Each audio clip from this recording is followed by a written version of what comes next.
So, back in the heart of summer, I took a little vacation to attend the annual Flyin Miata summer camp out in Grand Junction, Colorado.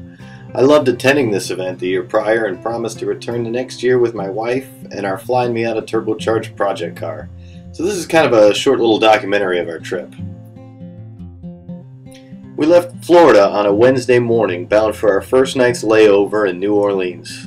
Any map will tell you that New Orleans isn't exactly the most direct route to Colorado, but we'd never been to the Big Easy before and couldn't resist making it our first overnight stop. We passed through huge expanses of farmland in Alabama and Mississippi, scanning the scenes of rural America. Every once in a while we stopped to take pictures and check fluids. The weather was a mixed bag. It was mostly sunny along our route, but we did run into a few patches of rain. We kept the top down most of the way, even through some of the showers. There is no feeling quite like traveling top down through a rainstorm. In the words of Ferris Bueller, if you have the means, I highly recommend it. We made it to New Orleans before dinner, and we spent some time wandering the French Quarter and soaking in the sights. The city is amazing, and each corner told centuries-old stories. Evidence of the devastation left from Hurricane Katrina was still evident, adding to the layers of history that represent this unique city.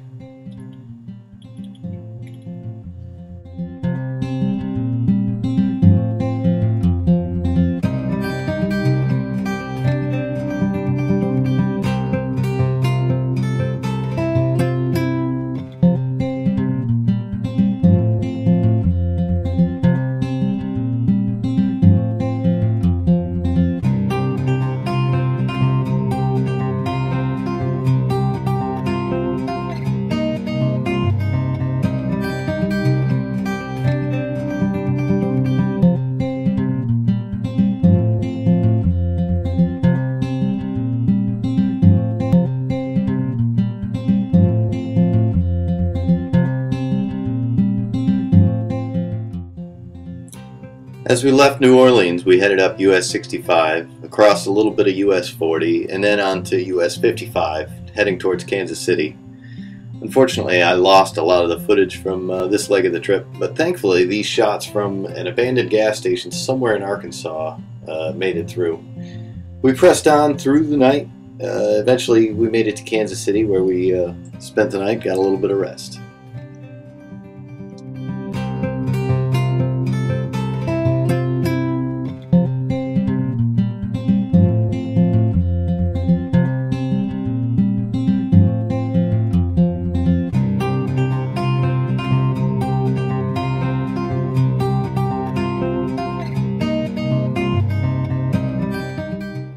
All this top-down driving required some special equipment. My wife was clever enough to pack a hat, but I had to stop at a tack and feed store somewhere in Kansas to pick up something that could beat the sun. We stopped again to stretch our legs at the Wonderview Tower before pressing onward to Grand Junction. The Wonderview Tower was built by an eccentric fellow named C.W. Gregory in the 1920s. The tower holds curiosities of every description, including two-headed cows. If you find yourself in Genoa and don't stop at this museum, you're missing out. We pressed onward through Denver and Vail, and we ran into this really nice old Corvair, exchanged a couple of thumbs up before heading on to Grand Junction. Our summer camp experience started with a track day. The gang at Flyin Miata rents out the Grand Junction Motor Speedway. It's a kart racing facility near their headquarters. Now, after driving the car for about 2,300 miles to get there, I was both eager and nervous to take the car on track.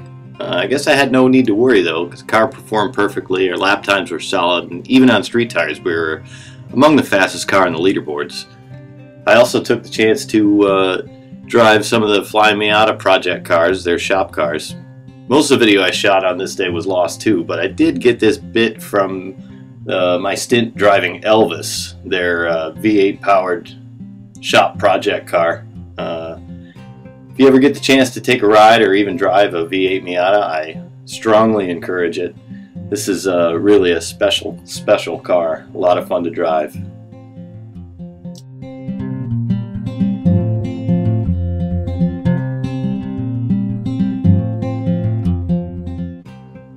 I really appreciate the hospitality of the Flyin Miata folks letting me drive this pretty amazing piece of machinery.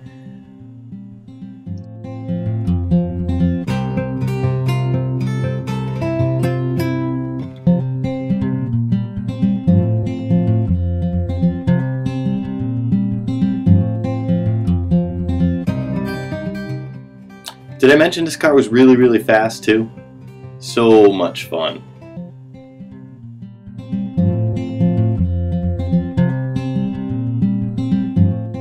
After the track activities wound down, the group met up at the Sonic in downtown Grand Junction for some socializing and some dinner.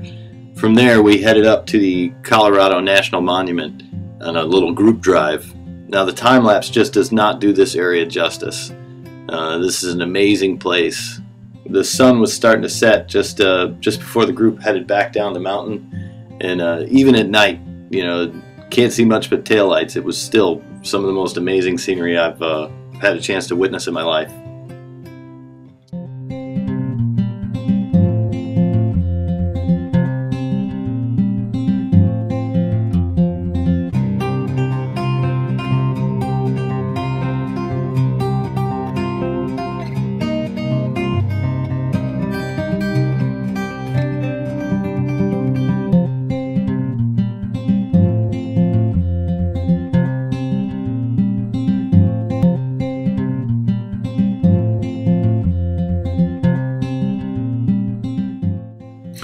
The following day was the actual open house portion of the event.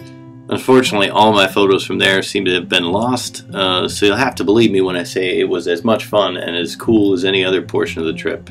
It all concludes with a really nice dinner with everybody else that's participating in the event. Can't wait to go again. Really enjoy this trip every year. Hopefully we'll see you there next time.